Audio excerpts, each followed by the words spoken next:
मेरे सभी सम्मानित मदरसा आधुनिकीकरण शिक्षक साथियों को मेरा नमस्कार। मैं पंकज मिश्रा, मदरसा आधुनिक शिक्षक। दोस्तों, जैसा कि आप जानते हैं कि आज 2-3 दिन से मैं वीडियो संदेश नहीं बना रहा था। बनाने का मेरा कोई अपना निजी मामला नहीं था, लेकिन कुछ लोग मेरे वीडियो का विरोध कर रहे थे। कह रहे थे कि आप बेफिजूल की बातें करते हैं, आप वीडियो संदेश बनाना बंद करें। अगर आप वीडियो संदेश बनाना बंद कर देंगे तो ये स्कीम चल जाएगी। कुछ लोगों का ये कहना था। मैंने वीडियो नहीं बनाया, और वीडियो ना बनाना मेरा ना फायदा रहा ना नुकसान रहा। एक चीज मैंने देखा कि जो शिक्षक साथी मेहनती हैं, जो ईमानदारी के साथ लगे हुए हैं, उनको काफी समस्याएं हुई सूचना पाने में। और 2 दिन से मैंने अपना मोबाइल भी बंद कर रखा था, लेकिन आज मुझे वीडियो संदेश बनाना पड़ा। दोस्तों, इस समय जो वर्तमान परिदृश्य दिखाई दे रही है, वो मदरसा आधुनिकीकरण शिक्षकों के लिए बहुत अच्छी खबर नहीं है। क्योंकि हमारे जितने भी शिक्षक नेता हैं, कोई टीवी चैनल पे बैठ करके स्क्रिप्टेड बात करता है, कोई घर बैठ करके बहाने बनाता है, कोई कुछ करता है, कोई कुछ करता है। आपको मैं बताना चाहता हूं कि जो कमेटी गठित की गई थी, 1 महीने के अंदर वो रिपोर्ट पेश करनी थी, और वो रिपोर्ट अभी पेश नहीं किया गया है। बहुत जल्द वो रिपोर्ट भी पेश कर दी जाएगी, और वो रिपोर्ट जो जाएगी उसी के आधार पे आपका भविष्य तय होगा। और ये मान करके चलिए कि जो रिपोर्ट जानी है तो आपके खिलाफ जा रही है, क्योंकि इस समय जरूरत है मदरसा आधुनिकीकरण शिक्षक नेता की, जो इस समय फील्ड से कहीं दूर दूर तक दिखाई नहीं दे रहे। नदारत है, दोष दे रहे पंकज मिश्रा का, कह रहे हैं आप वीडियो संदेश बनाना बंद कर दें तो स्कीम चल जाएगी। मेरे भाई, मैं वीडियो संदेश बनाना बंद कर देता तो आप कब का ना गायब हो गए होते। मेरे भाई, बात क्यों नहीं समझ रहे हैं? लेकिन मैंने आपसे वादा किया था कि आपके लिए मैं मरते दम तक लड़ाई करता रहूंगा, और मैं अपने उस नक्शे कदम पे चल रहा हूं। आज आपके स्कीम के लिए मैंने मन्नतें भी मानी हैं, और राजनीतिक प्रयास भी किया है। वो प्रयास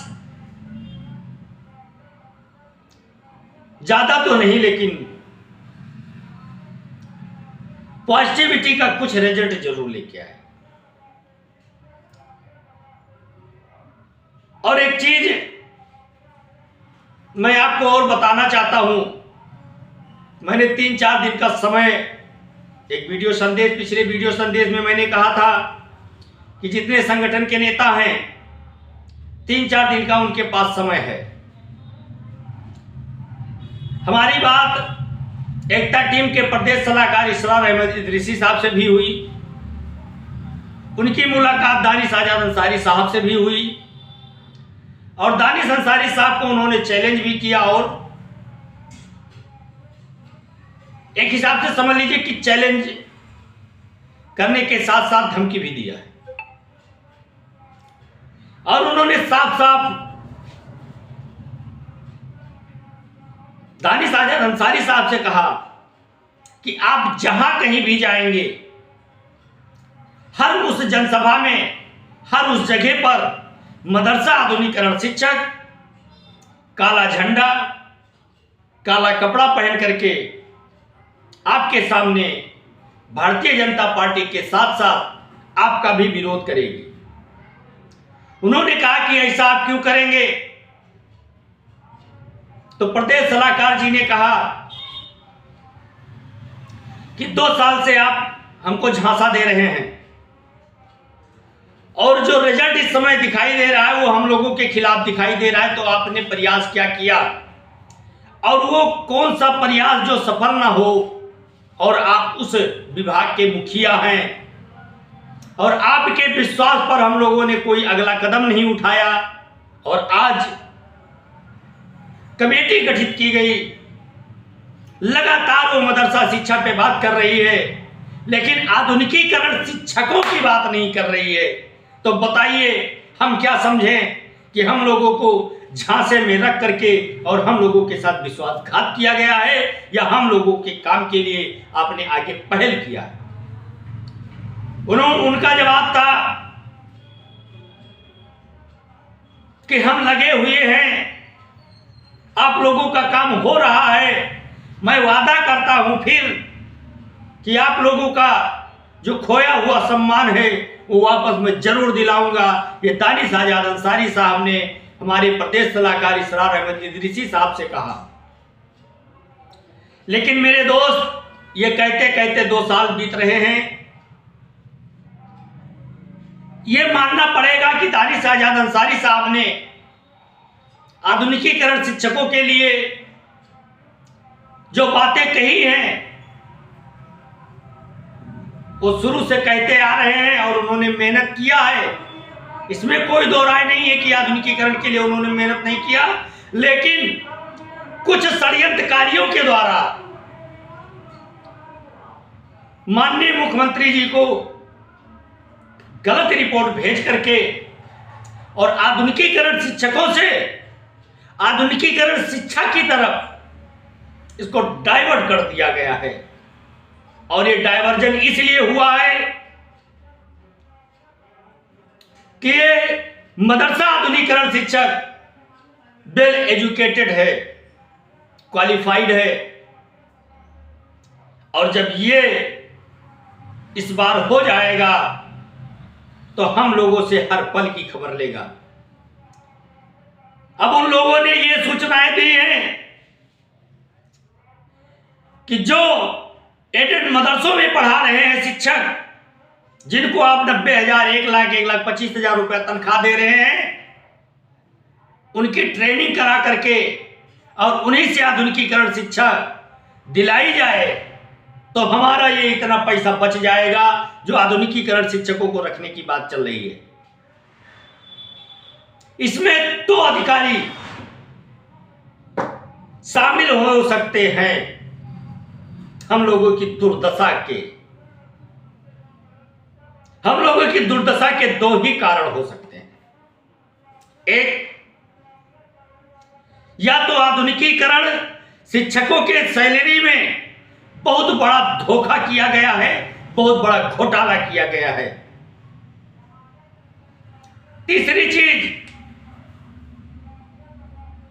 जो इस समय विभाग में अधिकारी बने बैठे हुए हैं, कुछ दिन पहले वो हमारे पड़ोसी जिले के डीएमओ भी थे और उन्होंने कसम खाया था कि आधुनिकीकरण शिक्षक किसी काम का नहीं रह जाएगा। कुछ दिन के बाद उसी नक्शे कदम पर इस समय कार्रवाइयां हो रही हैं मेरे दोस्त। और हमारा जितना भी संगठन है, एक भी सूरमा कहीं दूर दूर तक नजर नहीं आता। यह बड़ी दुर्भाग्य की बात है कि जो वेल एजुकेटेड है उसको दरकिनार किया जा रहा है। जो छोटा आ से लेकर के ज्ञ तक नहीं लिख पाता है उसको ट्रेनिंग दे करके हिंदी, अंग्रेजी, गणित, विज्ञान पढ़ाने की बात चल रही है। और ये मुस्लिम कौम के बच्चों के साथ इससे बड़ा धोखा और क्या हो सकता है, और ये हिंदुस्तान के साथ इससे बड़ा धोखा क्या हो सकता है शिक्षा विभाग में। इस बात को समझने की आवश्यकता है। लोग मुझे पागल कहते हैं, मैं पागल हूं, बिल्कुल मैं पागल हूं, लेकिन मैं पागल कब बनता हूं? जब सच्चाई को छिपा करके हर थाली में झूठ परोसने का काम किया जाता है।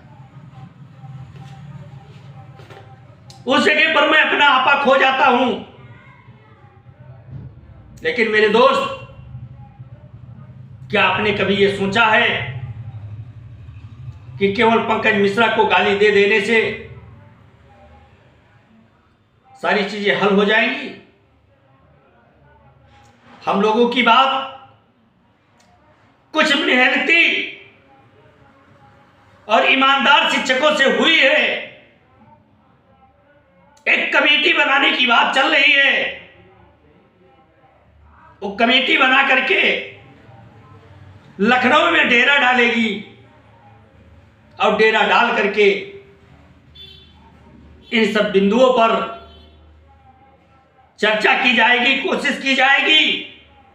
काम होना ना होना अलग बात है, हम कोशिश भी ना करें ये गलत बात है मेरे भाई। कुछ शिक्षक साथियों से मेरी बात भी हुई है, इस बिंदुओं पर हमारी उनकी चर्चा भी विधोत हुई है और बहुत जल्द, बस 2-4-6 दिन में हम लोग आपको कहीं और नजर आएंगे और जब वहां पहुंचेंगे तो उसका प्रभाव कुछ और ही दिखाई देगा मेरे भाई। इसलिए आप लोग दुआ करते रहें कि हम लोगों की कोशिश सफल हो, जो हम लोग चाह रहे हैं वो हो जाए। नहीं तो सब लगभग 75% षड्यंत्रकारियों के द्वारा हम लोगों का मैटर दबा दिया गया है,